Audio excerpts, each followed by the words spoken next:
சற்றுமுன் வெளியான வானிலை தகவல். அடுத்த ஒரு வாரத்திற்கு பார்த்தீங்கன்னா தமிழகத்தில் பல்வேறு மாவட்டங்களில் கனமழை பெய்ய வாய்ப்புள்ளது என்று வானிலை ஆய்வு மையம் தகவல் தெரிவித்துள்ளது.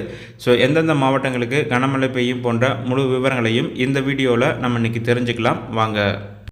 மேற்கு திசை காற்றின் வேக மாறுபாடு காரணமாக இன்று தமிழகத்தில் ஒரு சில இடங்களிலும் புதுவை மற்றும் காரைக்கால் பகுதிகளிலும் இடி மின்னலுடன் கூடிய லேசானது முதல் மிதமான மழை பெய்யக்கூடும் என்றும், நாளைய தினம் தமிழகத்தில் ஓரிரு இடங்களிலும் புதுவை மற்றும் காரைக்கால் பகுதிகளிலும் இடி மின்னலுடன் கூடிய லேசானது முதல் மிதமான மழை பெய்யக்கூடும் என்றும் தகவல் தெரிவிக்கப்பட்டுள்ளது.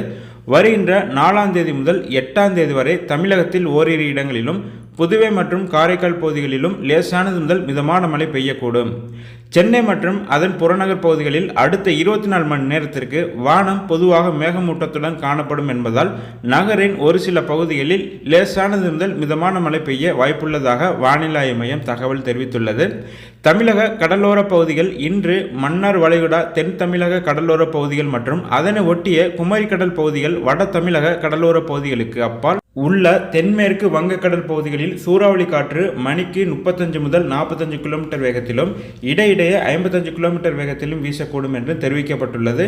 நாளை முதல் 6ஆம் தேதி வரை மன்னார் வளைகுடா, தென் தமிழக கடலோர பகுதிகள் மற்றும் அதனை ஒட்டிய குமரிக்கடல் பகுதிகளில் சூறாவளி காற்று மணிக்கு 35 முதல் 45 கிலோமீட்டர் வேகத்திலும் இடையிடையே 55 கிலோமீட்டர் வேகத்திலும் வீசக்கூடும் என்றும் தெரிவிக்கப்பட்டுள்ளது.